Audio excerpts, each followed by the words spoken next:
The drive to the cabin was long and boring. My wife, Sarah, and our 2 children, 10-year-old Emma and 8-year-old Ben, were getting restless. I tried to keep them entertained by playing games and singing songs, but it was no use. They were just too excited to be on vacation. Finally, we arrived at the cabin. It was a small, rustic cabin in the middle of the woods.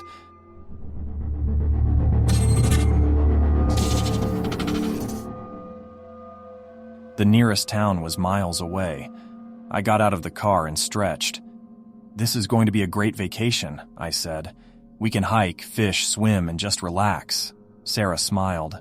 "I can't wait," she said. "I'm so glad we decided to come here." Emma and Ben ran to the front door of the cabin and started to play. I followed them inside and put our luggage down. The cabin was small but cozy. There was a fireplace in the living room, a kitchen, and 2 bedrooms. "This is perfect," Sarah said.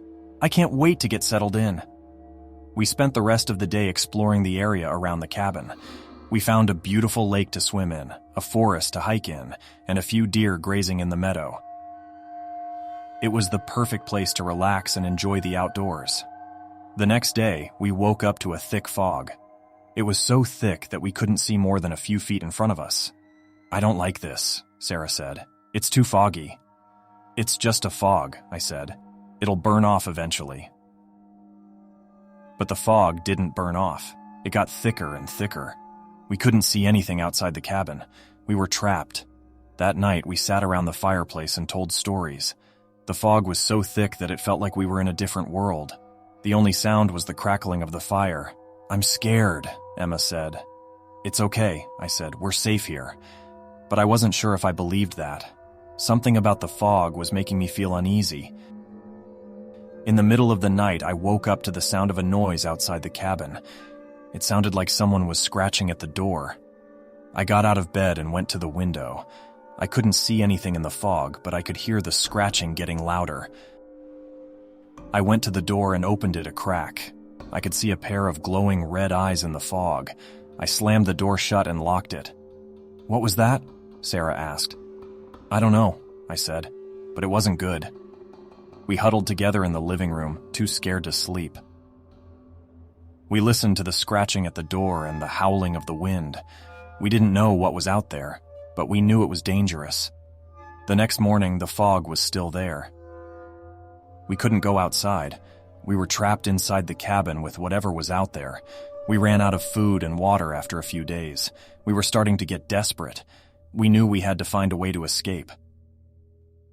Days later, the fog started to lift. We could see outside the cabin again. We quickly packed our things and ran out the door. We didn't know where we were going, but we knew we had to get away from the cabin. We ran through the woods trying to find our way back to the road. We ran for hours, but we didn't seem to be getting anywhere. We were exhausted and scared. We didn't know if we were going to make it. Finally, we saw a light in the distance. We ran towards it, and soon we came to a road. We were safe. We hitchhiked back to town and called the police. They came and investigated the cabin, but they didn't find anything. They said it was probably just a bear or a deer that was scratching at the door. But I know what I saw. I know there was something out there in the fog, something that was watching us, something that was waiting for us. I've never been back to that cabin. I never want to see it again. But I know that it's still there, waiting for someone else to come along, waiting to strike.